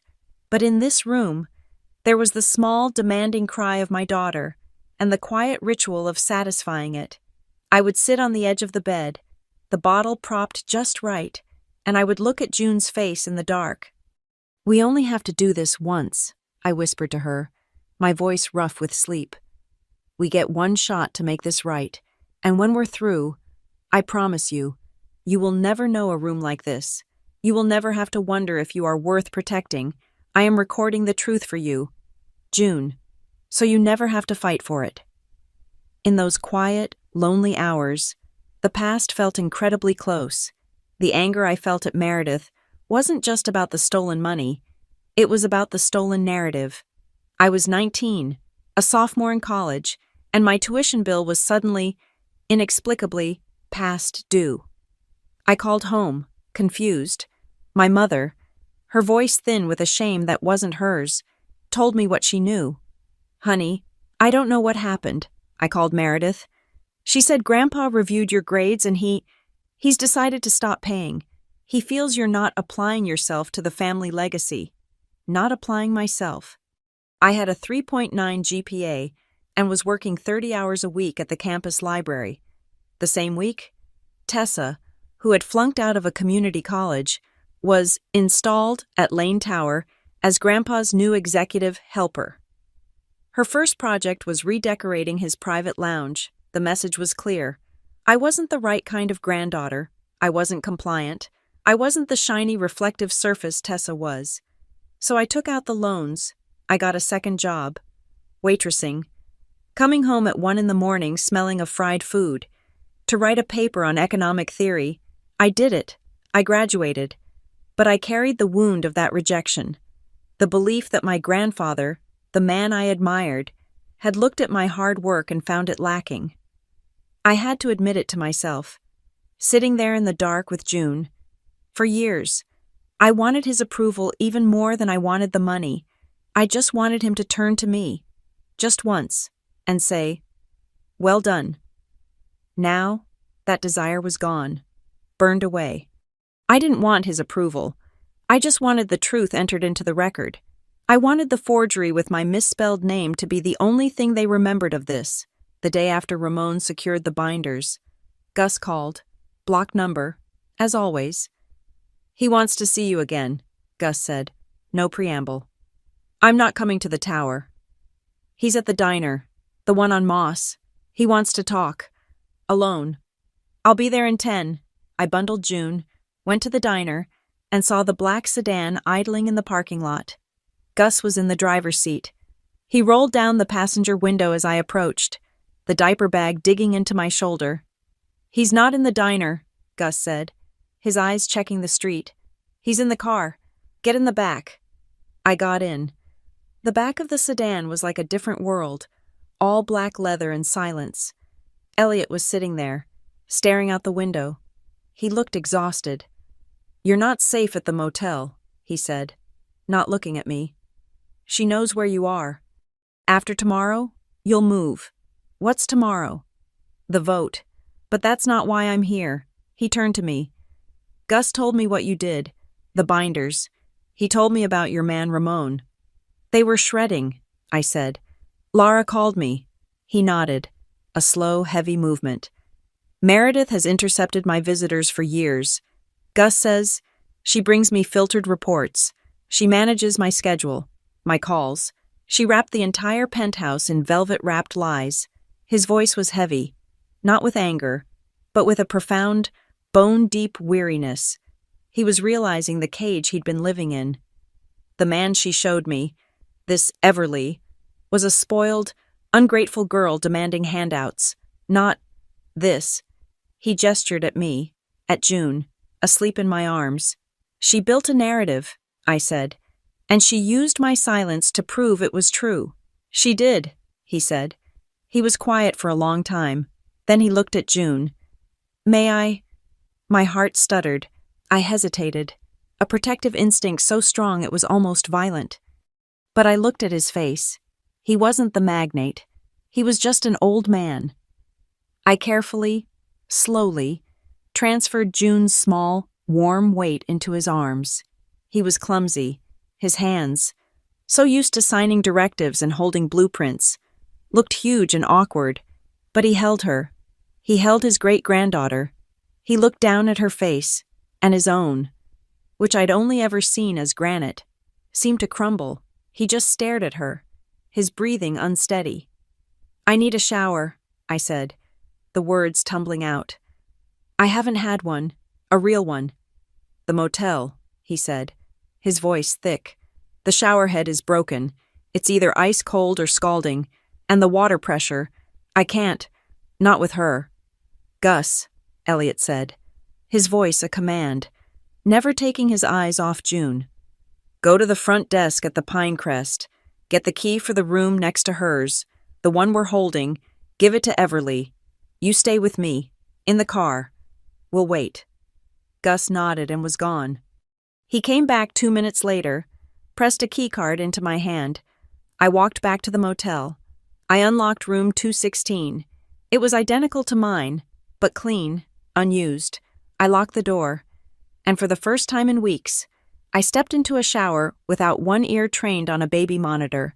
I stood under the hot, steady stream of water for 10 minutes. I let it run over my face, washing away the motel grime, the exhaustion, the fear. I cried, silently, letting the water take the tears. It was the greatest luxury I had ever known. When I came back, towel drying my hair, I felt almost human. I knocked on the sedan's window. Gus opened the door. Elliot was still in the back seat, exactly as I had left him, holding June. She was awake, her eyes wide, staring up at him. He was rocking her, a small, rhythmic motion. He hadn't panicked. He hadn't called for me. He had simply held her. I slid in. "She didn't cry," he said, a note of wonder in his voice. "She's a good baby." He told me a story then, his voice quiet, his eyes still on June. "I grew up in a 2-room flat. My brother and I, we slept on the floor.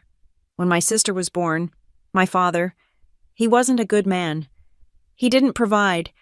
My mother made her a crib, out of 2 orange crates he'd left in the alley. She lined it with newspaper and her own winter coat." He looked at me, his eyes sharp. "That's why I built this empire, so that no one in my family would ever have to sleep in a crate. Money is a tool, Everly. It's a hammer to build, a shield to protect." He looked down at June, his face hardening. "They turned it into a leash, and a cage, and a weapon." He carefully handed June back to me. The transfer was smoother this time.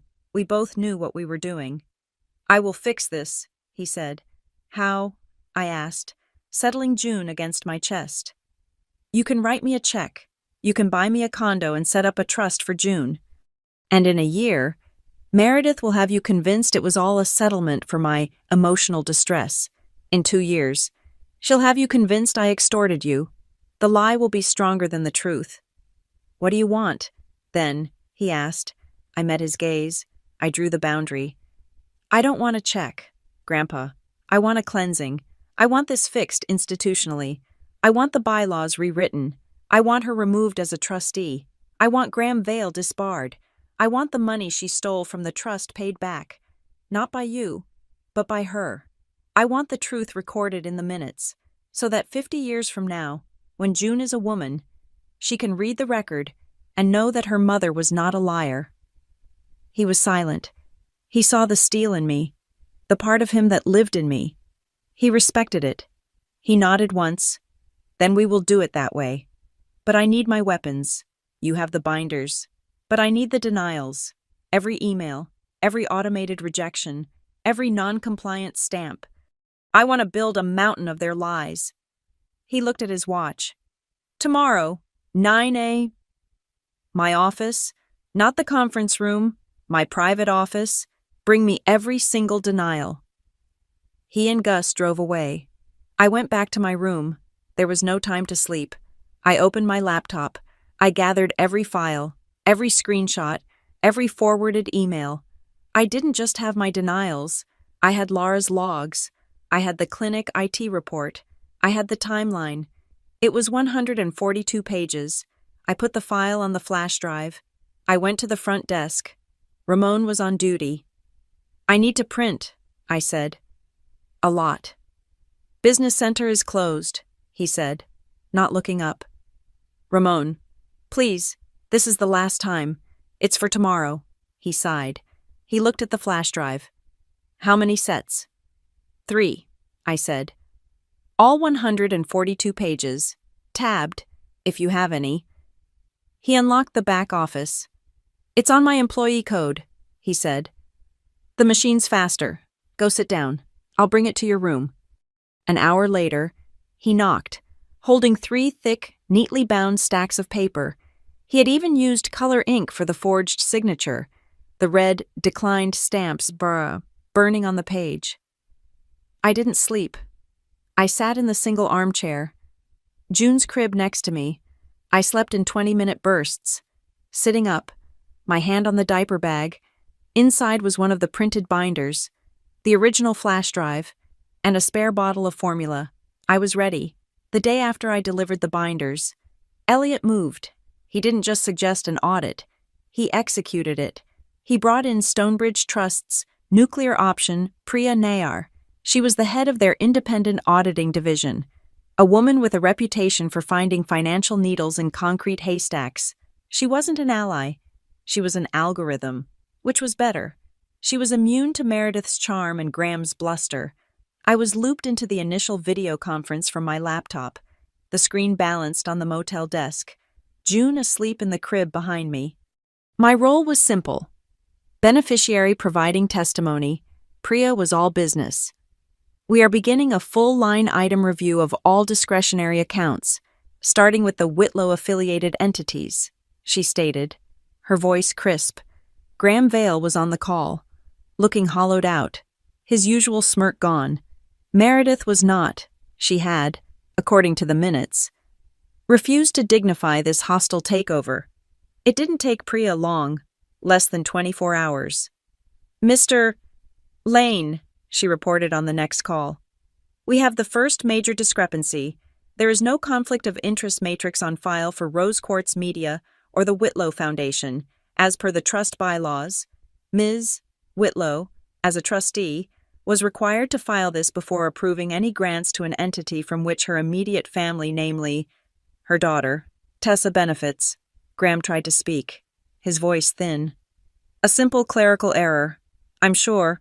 A misfiling. Priya didn't even look at him. She was addressing Elliot. It's not a clerical error, Mr. Vale. It's a foundational breach. The absence of the matrix means every grant she approved is suspect, and under the terms of the trust, likely void. That was all Elliot needed. He had the binders Ramon found, the ones with his original, blue ink notes. He knew the trust better than Graham ever did. He scheduled an emergency trustee call. Meredith was forced to attend this time. Her non-attendance would be noted as a confession. I was present again, a silent icon in the corner of the screen. "We are invoking two clauses simultaneously," Elliot announced. His voice was no longer weary. It was the voice of the man who built the skyline. Clause 9B, for malfeasance, which triggered this audit. And now, based on Ms. Nayar's findings, Clause 11D. I had the binder open on my bed. I knew 11D by heart. If any trustee materially benefits, directly or indirectly, from a grant they approved, that trustee's vote is rendered void ab initio from the beginning, and said trustee is subject to immediate removal for cause. "You can't do this!" Meredith was shouting now, her face distorted on the screen. "This is an ambush. This is patriarchal control. You are an old, senile man trying to punish me for being a competent woman. You are letting her." And her gaze seemed to burn through the camera at me. "Destroy this family." Priya Nayar cut in, her voice glacial, unimpressed. "Ms. Whitlow, this is not about gender. It is about governance and signatures." She shared her screen. On one side was Elliot's signature from 2015 strong, sharp and angular. On the other was the signature from the hospital amendments, the ones Graham had notarized in the middle of the night. It was shaky, rounded, the L incomplete. "Our forensic analyst confirms these signatures do not match Mr.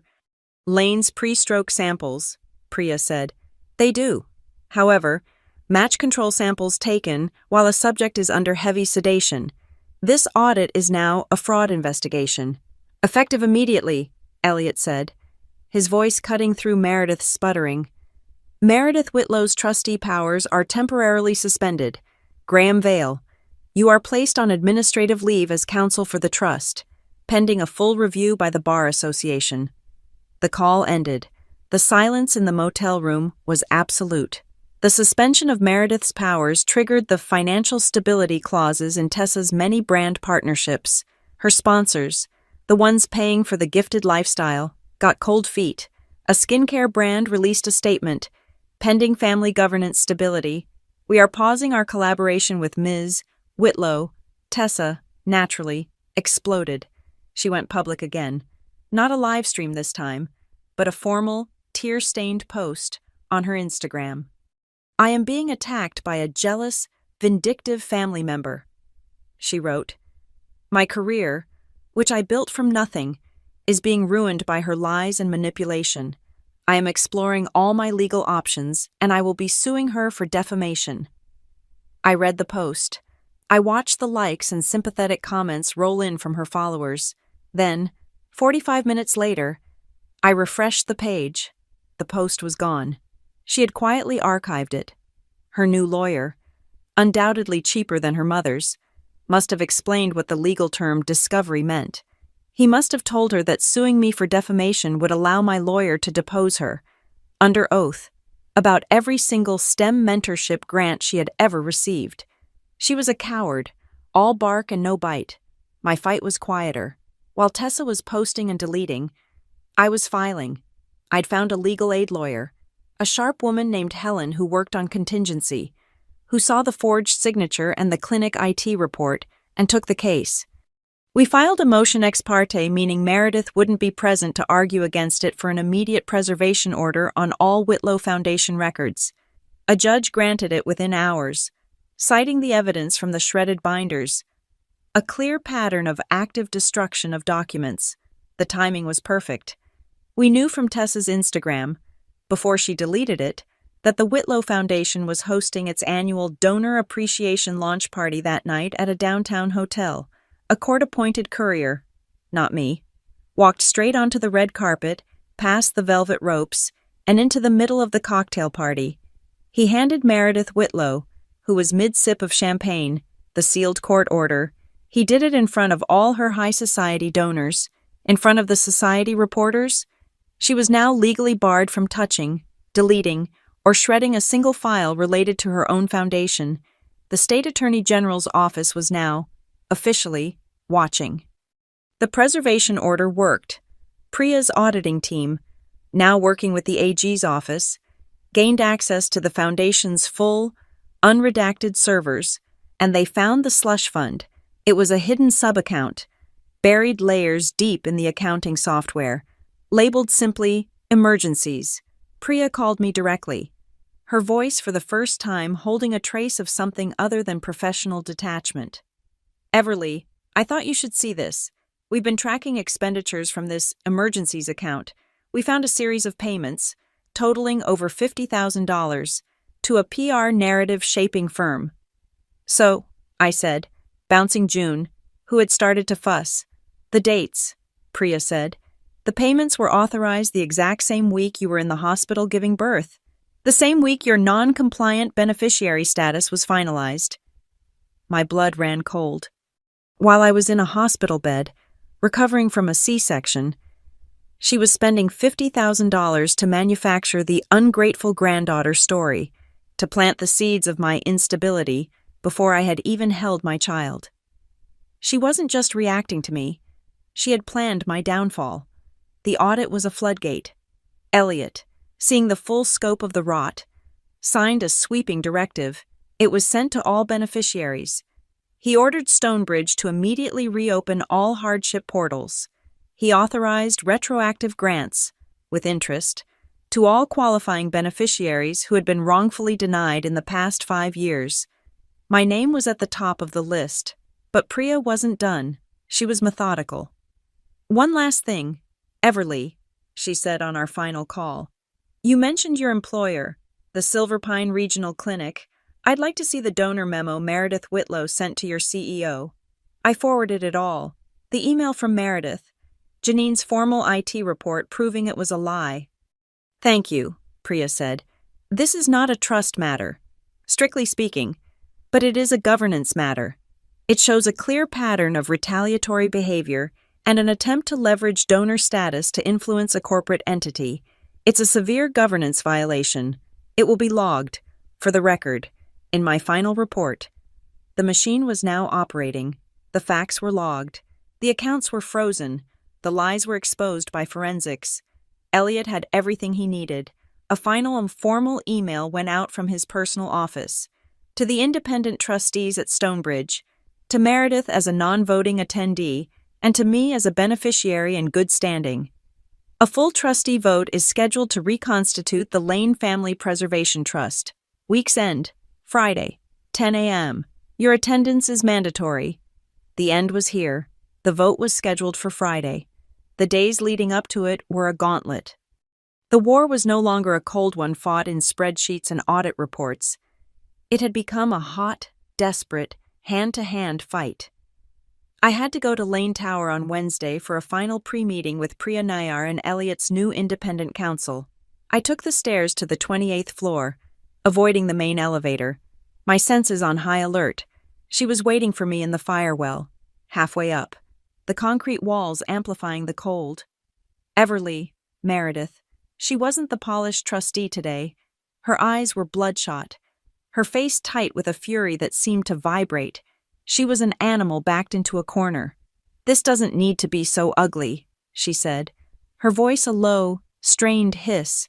"He's an old man. You've confused him. You've poisoned him against me, against his own family." "He saw the proof, Meredith. That's all." "Proof," she scoffed, as if the word was filth. She reached into her expensive coat pocket and pulled out a thick, cream-colored envelope. She held it out. "This is a settlement, a formal offer. It's more than generous, enough for you and the child to disappear. Find a nice, quiet life, far away. You sign the papers, the audit stops, and everyone can heal. A hush sum, an NDA, a cage." I looked at the envelope, at the life she was offering me, a life of silence, paid for by my own silence. I thought about the mold in the motel shower, about the terror I felt every time a car idled outside. "I'm not for sale," I said. I pushed the envelope back. Her eyes narrowed. "But your paper trail is," I added. I pulled my phone from my pocket. I opened the voice memo app. The small red circle glowed, indicating it was recording. I held it between us. "Was that a formal settlement offer? Meredith? Are you offering to buy my silence in an active fraud investigation? Is this contingent on me signing an NDA and retracting my testimony with the auditor? For a second, I thought she would lunge. I saw her hand clench, the perfectly manicured nails digging into her palm. She understood. I wasn't just refusing. I was gathering new evidence. I was logging her attempt to subvert the audit. "You pathetic little," she snarled. But she stopped. She saw the phone. She was trapped. She turned and stormed down the stairs, her heels striking the concrete like angry gunshots. I saved the recording. One more file for Priya. When I reached the lobby an hour later, the next attack came. It was Tessa. She must have been waiting. The camera crew was back, the bright, blinding light hitting me as soon as I stepped off the elevator. Everly. Tessa shoved a microphone toward my face, her own a mask of practiced tragedy. "Do you have any comment? Do you regret weaponizing a baby to get what you want? Was it worth it? Was destroying your entire family worth it, just to get a payout?" I instinctively turned, shielding June's face from the light, my hand on the back of her head. The questions were rapid fire, designed to provoke a reaction, to get a clip of me looking angry, unstable. "Do you regret blackmailing your grandfather? Do you—" That's enough. A new voice, sharp and authoritative, the head of Lane Tower Security, a man named Frank, stepped between us. He wasn't on Tessa's payroll, he was on Elliot's. "Back off, Ms. Whitlow. The cameras are not permitted in the lobby. I told you this. Shut it down." "This is harassment," Tessa shrieked, playing to her camera. "No, ma'am," Frank said, his voice bored. "This is trespassing. You and your crew need to leave. Now," as the security guard began to usher the sputtering, indignant crew toward the doors. I looked up. Far above us, on the glass-paneled mezzanine that overlooked the main lobby, my grandfather was standing. He was still, his hands clasped behind his back. He had watched the entire, ugly scene. He had seen Tessa, not as the curated, gifted granddaughter, but as a snarling, frantic stranger attacking a mother and a child. His face was granite. He didn't move. He just watched, until she was gone. That night, there was a knock on my motel room door.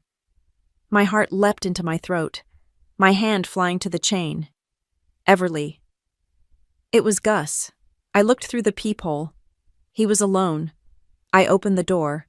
He was holding a simple, locked, leather document box. "Mr.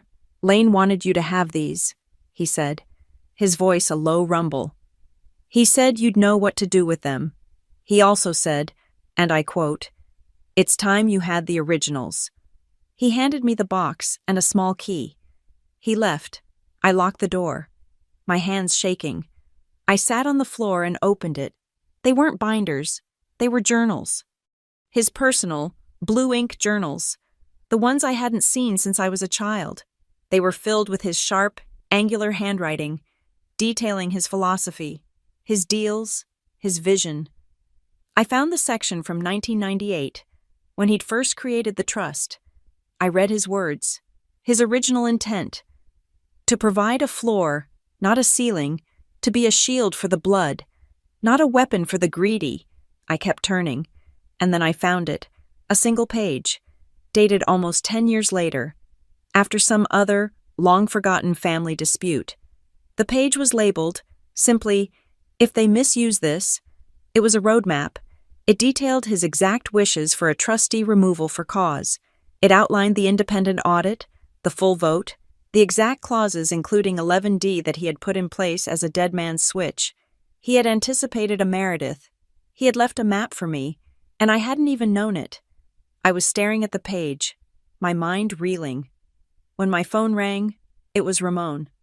His voice was not his usual, calm monotone. It was sharp, panicked. "Everly, you have to get out of there. You have to go, right now." "Ramon, what's wrong?" I stood up, clutching June. "Two men. They weren't guests. They didn't come to the desk. I saw them on the side camera, by the ice machine. They tried your door, first with a keycard that didn't work. Then they tried to shoulder it. I hit the silent alarm and called precinct security. They ran. They got into a silver sedan. The same one. My blood turned to ice. They weren't using lawyers anymore. My daughter's crib, I whispered, my eyes flying to it. It's here, he said, his voice tight. It's in the office, behind the desk with me. I saw them on the camera, walking the hall, trying doors. I had a bad feeling. I went to your room 10 minutes ago, used my master key. I grabbed the crib and the diaper bag. I moved it. I changed the physical lock on your door, but it won't hold. You're not safe, Everly. They're not just watching anymore. You have to go. I hung up. I grabbed the journals, the binders, my laptop. I left the room, leaving everything else behind. I drove to the nearest 24-hour police precinct. I sat under the fluorescent lights at 3 a.m, and I filed a police report. Attempted breaking and entering, stalking. I named Meredith Whitlow and Graham Vale as parties in an ongoing civil and financial dispute who had previously engaged in retaliatory actions. I got the incident number. The first email I sent was to Priya Nayar. I attached a scan of the report. Please append this to the audit's retaliation log. The opposition has escalated to physical intimidation. We spent that night in a different motel, an hour out of the city, one I paid for in cash under a false name. The police report, on top of the financial evidence, sent the Stonebridge Board of Directors into a full-blown panic. They were spooked. This wasn't a quiet family squabble anymore. It involved police, the Attorney General, and the press. Gus told me later that the board's chairman called Elliot personally, urging him, begging him, to smooth this quietly, settle, sign the NDAs, bury it, make it go away before it tainted the entire Lane Stonebridge portfolio. Elliot's response was simple. Quiet created this. We will be finishing this in the light. Meredith's new lawyer, the expensive one, tried one last public maneuver. He leaked a carefully drafted story to a friendly gossip columnist. Troubled granddaughter schemes to seize Lane fortune. It painted me as a grifter, a vindictive con artist, and Meredith as the long-suffering trustee trying to protect a beloved patriarch.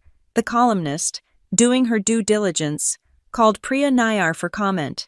Priya, bound by her own professional code, gave a devastatingly neutral statement. We cannot comment on family dynamics, she said.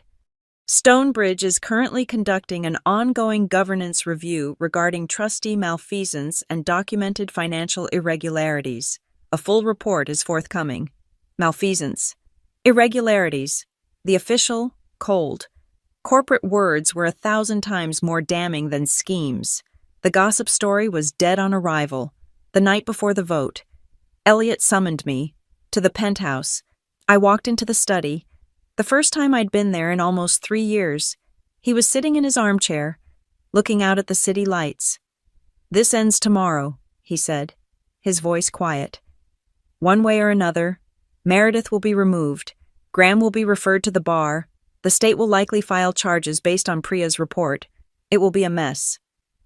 He turned to me, his eyes sharp, the same eyes that had assessed me in the motel room. But if this ends how it should, what do you want, Everly? After all this, tell me the truth. I thought about the money. I thought about the houses, the cars, the power. I thought about the 6-figure gift that had vanished. I want 2 things, I said, my voice as steady as his. First, I want my kid's crib out of a motel, for good. That's done, he said. Second, I continued, I want a new clause, a full amendment to the trust, a Tessa clause. He raised an eyebrow.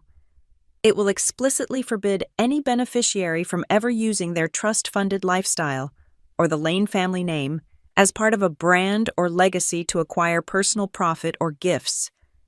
Rose Quartz Media will be dissolved, and the funds returned to the trust. I don't ever want another person's child, I said, my voice hardening, to have their basic needs weighed against an influencer's brand partnerships ever again. He was silent for a long moment. He closed his eyes.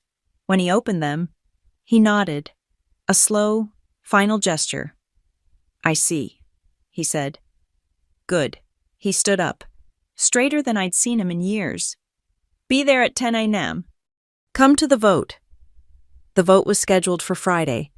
The days leading up to it were a gauntlet. The war was no longer a cold one fought in spreadsheets and audit reports. It had become a hot, desperate, hand-to-hand fight. I had to go to Lane Tower on Wednesday for a final pre-meeting with Priya Nayar and Elliot's new independent counsel. I took the stairs to the 28th floor, avoiding the main elevator, my senses on high alert. She was waiting for me in the firewell. Halfway up, the concrete walls amplifying the cold. Everly, Meredith. She wasn't the polished trustee today. Her eyes were bloodshot, her face tight with a fury that seemed to vibrate. She was an animal backed into a corner. This doesn't need to be so ugly, she said, her voice a low, strained hiss. He's an old man. You've confused him. You've poisoned him against me, against his own family. He saw the proof, Meredith. That's all. Proof, she scoffed, as if the word was filth. She reached into her expensive coat pocket and pulled out a thick, cream-colored envelope. She held it out. This is a settlement, a formal offer. It's more than generous. Enough for you and the child to disappear. Find a nice, quiet life, far away. You sign the papers, the audit stops, and everyone can heal. A hush sum, an NDA, a cage. I looked at the envelope, at the life she was offering me, a life of silence, paid for by my own silence. I thought about the mold in the motel shower, about the terror I felt every time a car idled outside. I'm not for sale, I said. I pushed the envelope back. Her eyes narrowed. But your paper trail is, I added. I pulled my phone from my pocket. I opened the voice memo app. The small red circle glowed, indicating it was recording. I held it between us. Was that a formal settlement offer, Meredith? Are you offering to buy my silence in an active fraud investigation? Is this contingent on me signing an NDA and retracting my testimony with the auditor? For a second, I thought she would lunge. I saw her hand clench, the perfectly manicured nails digging into her palm. She understood. I wasn't just refusing. I was gathering new evidence. I was logging her attempt to subvert the audit. You pathetic little, she snarled. But she stopped. She saw the phone. She was trapped. She turned and stormed down the stairs, her heels striking the concrete like angry gunshots. I saved the recording. One more file for Priya. When I reached the lobby an hour later, the next attack came. It was Tessa. She must have been waiting. The camera crew was back, the bright, blinding light hitting me as soon as I stepped off the elevator. Everly. Tessa shoved a microphone toward my face, her own a mask of practiced tragedy. Do you have any comment? Do you regret weaponizing a baby to get what you want? Was it worth it? Was destroying your entire family worth it? Just to get a payout? I instinctively turned, shielding June's face from the light, my hand on the back of her head. The questions were rapid fire, designed to provoke a reaction, to get a clip of me looking angry, unstable. Do you regret blackmailing your grandfather? Do you? That's enough. A new voice, sharp and authoritative, the head of Lane Tower Security, a man named Frank, stepped between us. He wasn't on Tessa's payroll. He was on Elliot's. Back off, Ms. Whitlow. The cameras are not permitted in the lobby. I told you this. Shut it down. This is harassment, Tessa shrieked, playing to her camera. No. Ma'am, Frank said, his voice bored.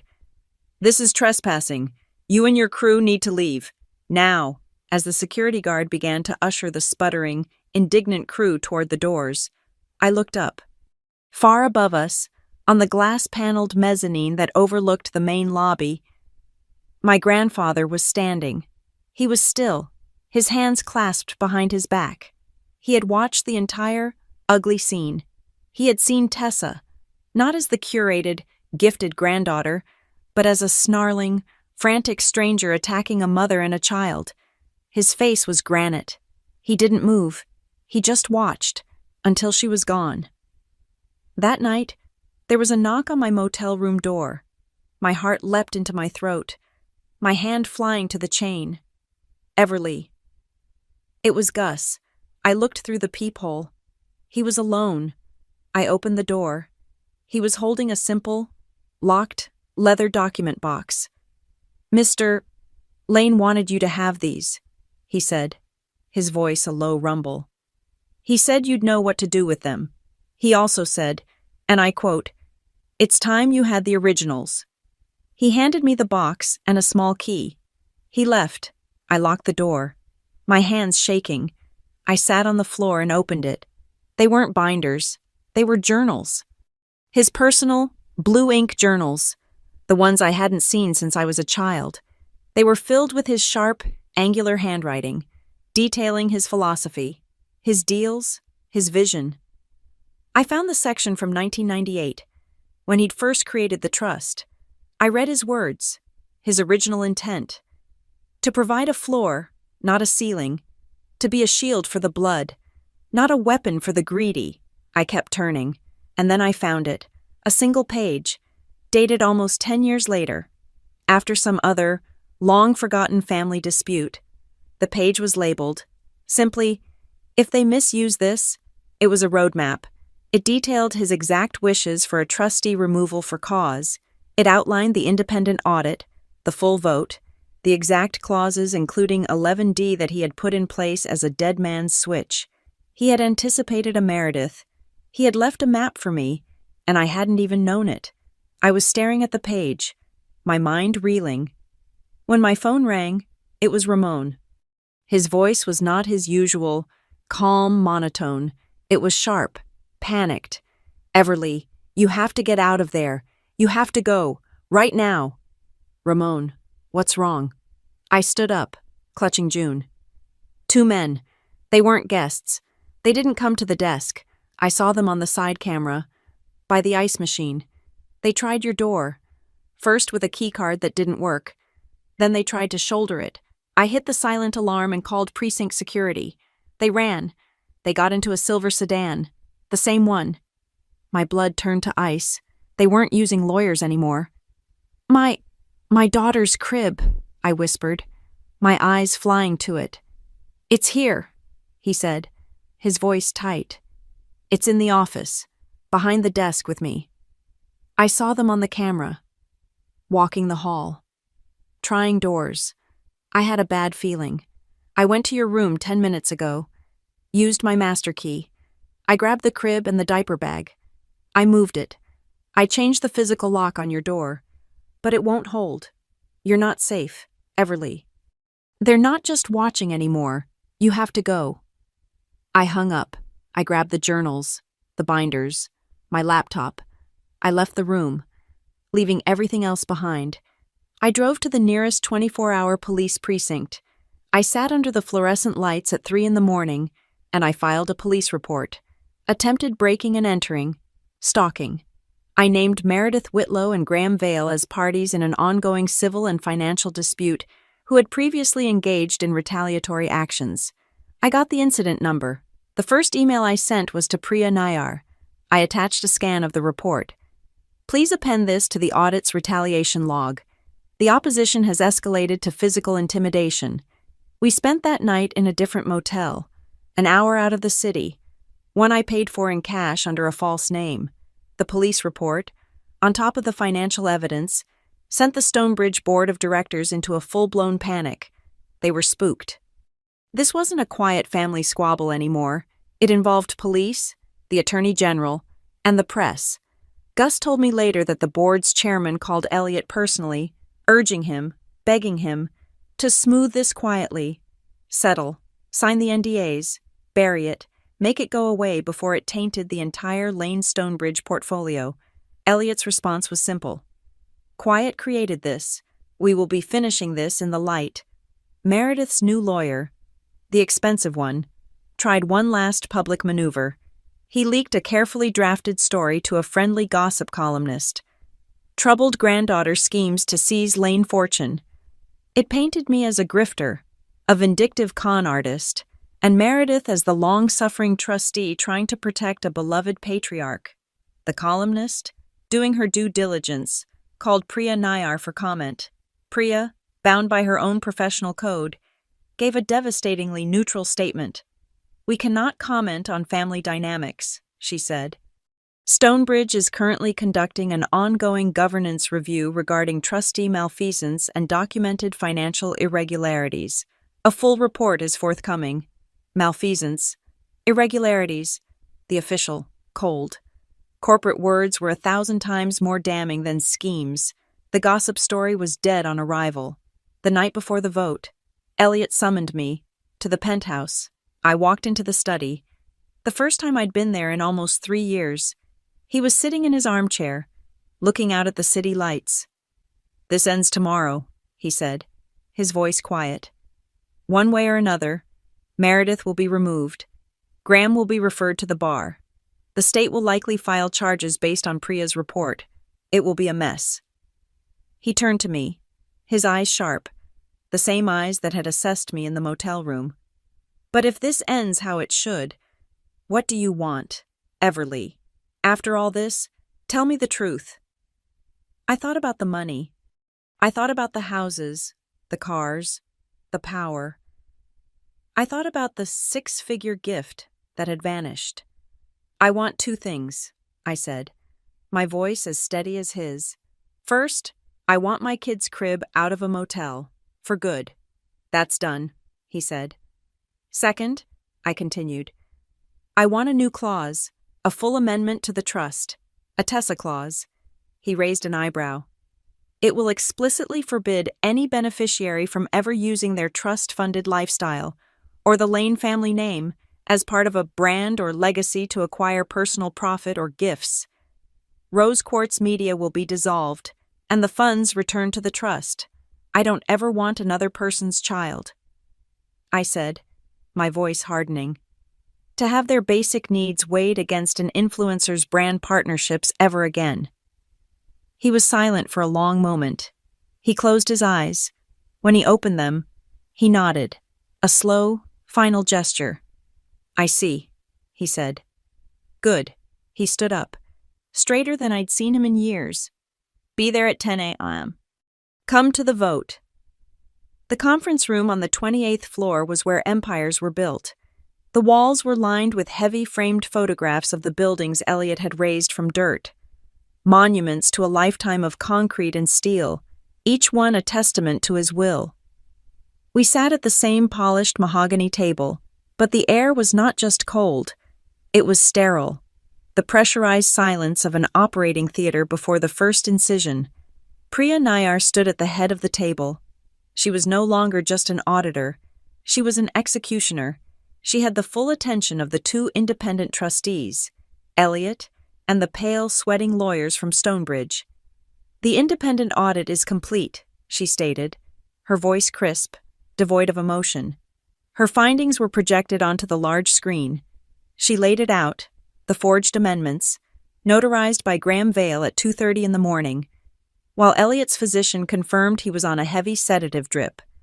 The conflicted grants, a perfect 1-to-1 correlation between STEM Mentorship Initiative payments to Rose Quartz Media and Tessa's documented luxury purchases, and finally, the retaliatory interference, the falsified report to Silver Pine Clinic, the police incident number from the attempted break-in at the Pinecrest Motel, and the $50,000 invoices for PR narrative shaping from the week I was giving birth. Elliot listened to the entire presentation, his face an impassive mask of granite. When Priya finished, he did not pause. He did not ask for comment. He looked at the 2 independent trustees. "We will now call the vote," he announced. "We are voting under Clause 11D, for removal for cause, and Clause 14A, for the immediate reconstitution of this trust.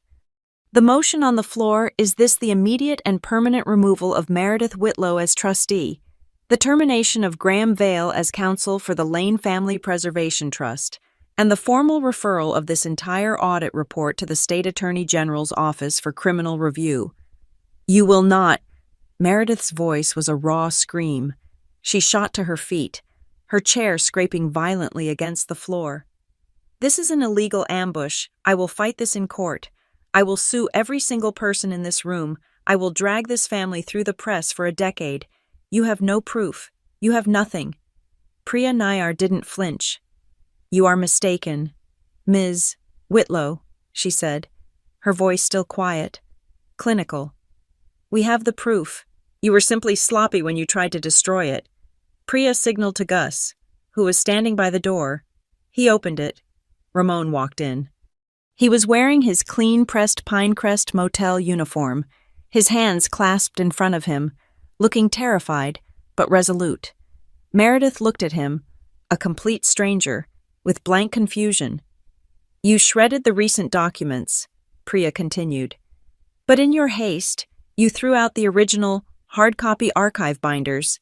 Mr. Ramon here preserved them from the alley behind Mr. Vale's office. He is present today to attest, under oath, to the chain of custody." Meredith's face crumpled. She looked at Ramon. This nobody, this minimum-wage clerk who had just personally undone her entire life, Graham Vale, who understood the legal implications of a witness to the destruction of evidence, just sank lower in his chair. A man already dead. Before Meredith could find her voice, the main conference room doors burst open. It was Tessa. Her phone was held high, the red light of the live stream glowing. "You can't do this!" she shrieked, her voice practiced for maximum drama. "You can't lock my mother out. My followers are seeing this. You are all thieves. You're trying to steal our legacy. You are monsters." She was halfway to the table, her camera panning across the trustees' faces, trying to catch them in her trap. Elliot didn't raise his voice. He didn't even look angry. He simply pointed to the stack of printed access logs on the table, the ones that mapped her Instagram post to the trust fund payments. "That's enough, Tessa," he said. The cold, final, bored power in his voice stopped her mid-step. "Every time you went live," he said, his voice dangerously quiet, "trust funds moved. Every time you posted about your legacy, my money vanished." He tapped the log.